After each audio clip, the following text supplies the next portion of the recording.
Hi all.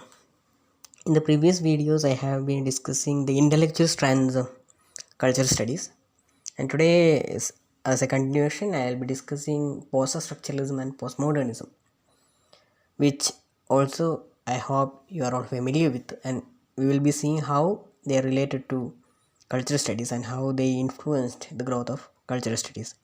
The term post-structuralism implies after structuralism. Post signify after, embodying notions of both critique and absorption. So when we say after structuralism, it can be a continuation of structuralism or a critique of it.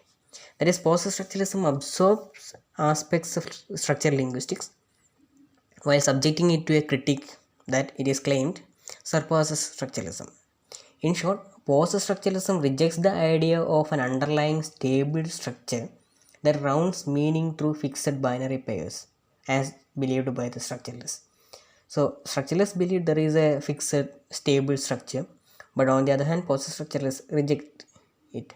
Rather, meaning is unstable, being always deferred, and in process, meaning cannot be confined to single words, sentences, or particular texts, but is the outcome of relationships between texts, that is intertextuality.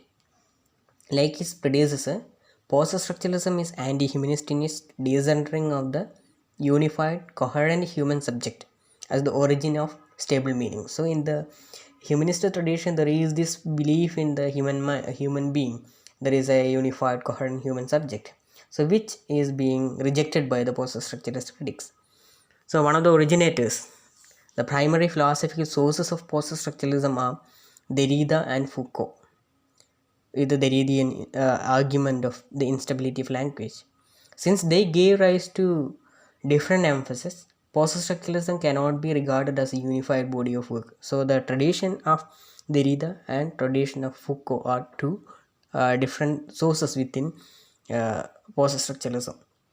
Derrida's focus is on language and the deconstruction of an immediacy or identity between words and meanings. Derrida accepts Saussure's argument that meaning is generated by relations of difference between signifiers rather than by reference to an independent objective world. However, for Derrida, the consequence of this play of signifiers is that meaning can never be fixed. Words carry many meanings, including the echoes or traces of other meanings from other related words in other contexts. So, trace is a term and play is a term in post-structuralism. For example, if we look up the meanings of a word in a dictionary, we are referred to other words in an infinite process of deferral. Meaning slides down a chain of signifiers abolishing a stable signifier. Thus, Derrida introduces the notion of difference and deferral, the postponement of meaning. Hence, the production of meaning in the process of signification is continually deferred and supplemented. Derrida proceeds to deconstruct the stable binaries upon which structuralism and indeed Western philosophy in general relies. He argues for the undesirability of binary oppositions.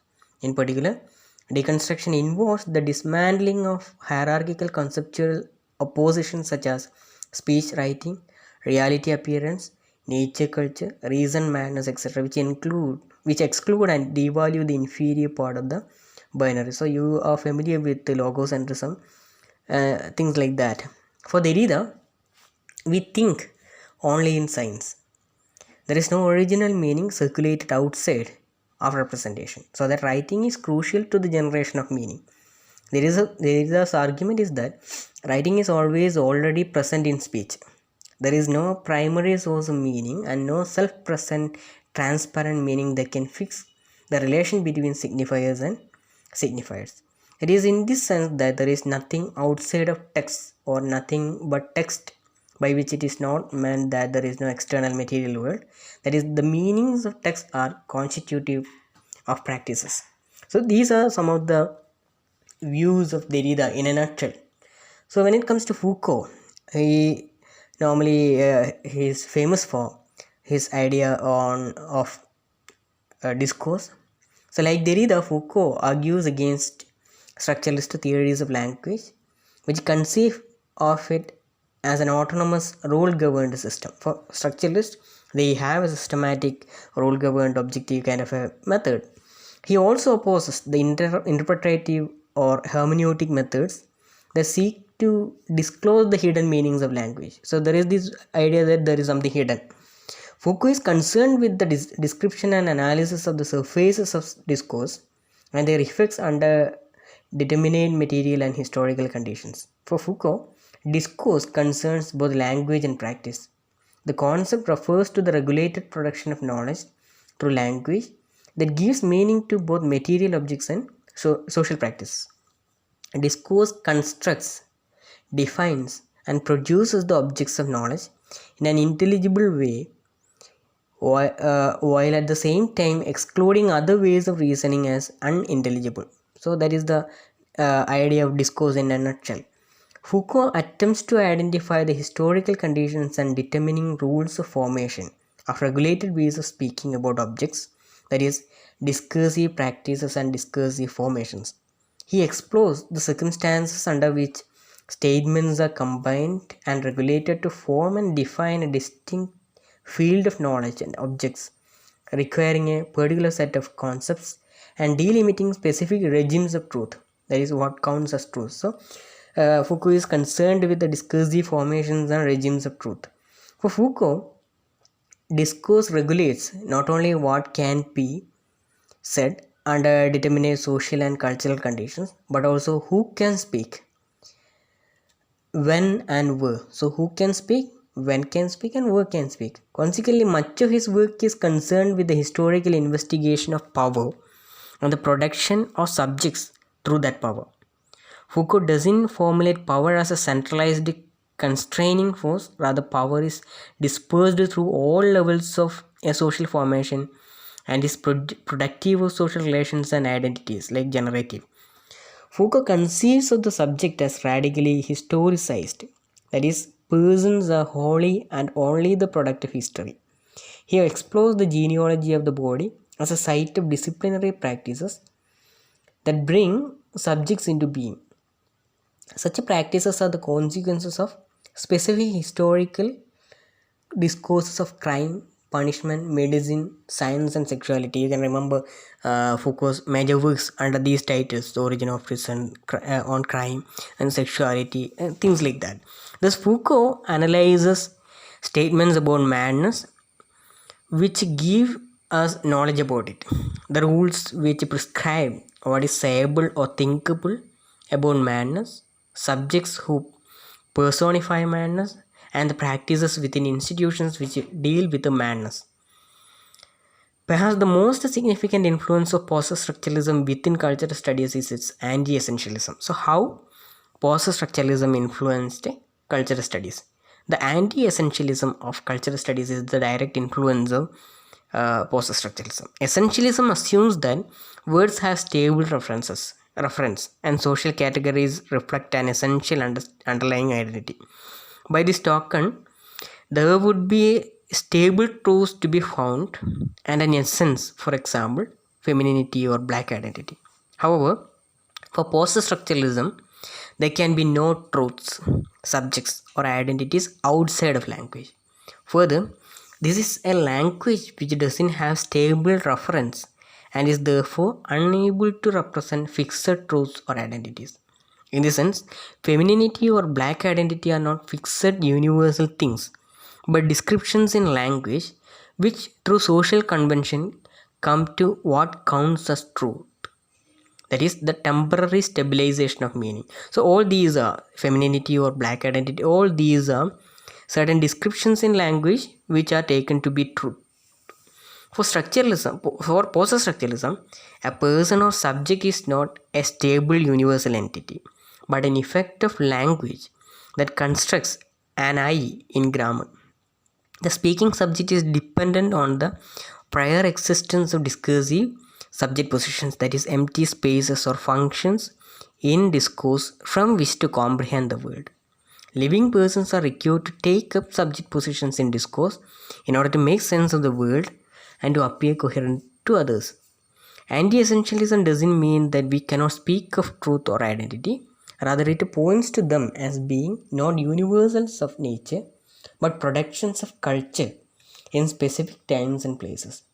The speaking subject is dependent on the prior existence of discursive positions. So there is this prior existence of discursive positions, and the speaking subject is dependent upon it. Truth is not so much found as made, and identities are discursive constructions.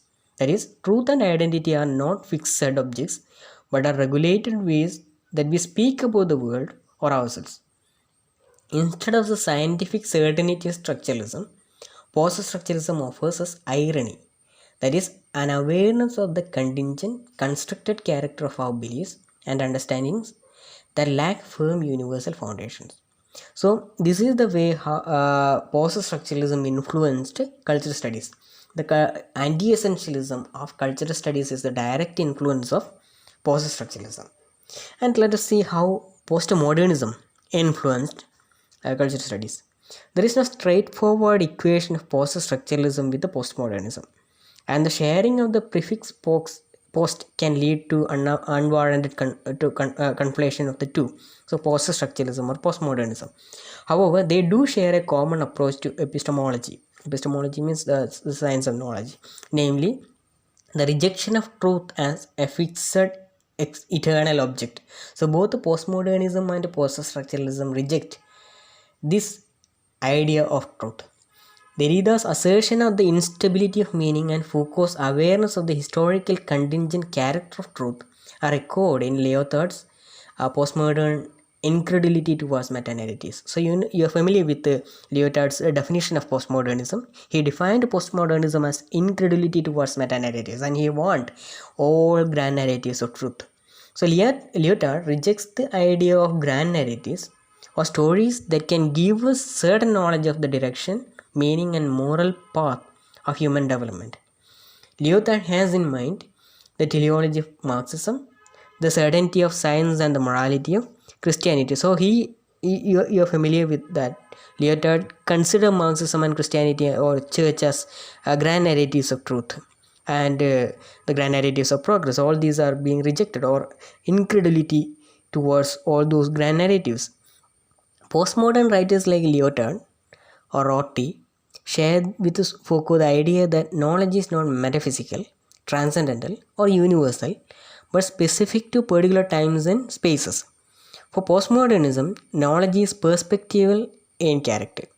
That is, there can be no one totalizing knowledge that is able to grasp the objective character of the world.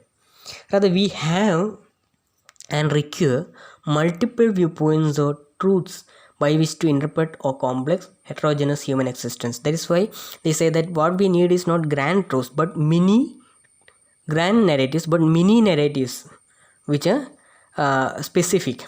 Thus, postmodernism argues that knowledge is specific to language games, local, plural, and diverse. So you can explore Wittgenstein's arguments on language games and all that can be further explored. And postmodernism, again, they focus upon plurality, diversity, and things like that. One strand of postmodernism is concerned with the questions of epistemology, that is, questions of truth and knowledge. However, an equally significant body of work is centered on important cultural changes in contemporary life. Postmodern culture is said to be marked by a sense of fragmentary, ambiguous, and uncertain quality of the world, along with a high level of personal and social reflexivity. This goes hand in hand with a stress on contingency, irony, and the blurring of cultural boundaries. Cultural texts are said to be typified by self-conscious backlash and intertextuality. For some thinkers, postmodern culture heralds the collapse of the modern distinctions between the real and simulations. So again, that actually brings to us the reference to Baudrillardian idea of simulations and simulacra, which again you may be familiar with. Post-structuralism and postmodernism are anti-essentialist approaches that stress the constitutive role of an unstable language in the formation of cultural meaning. Post-structuralism and postmodernism argue that subjectivity is an effective language or discourse, and also that are fractured. That is, we can take multiple subject positions offered to us in discourse. However, rather than rely on an account which stresses subjection by external discourse, some writers have looked to psychoanalysis and particularly Lacanian post-structuralist readings of Freud for ways to think about the internal constitution of subjects. So we have already seen how post-structuralism and postmodernism influenced culture studies, and in the next video we will be seeing how psychoanalytic theory influenced culture studies. Thank you.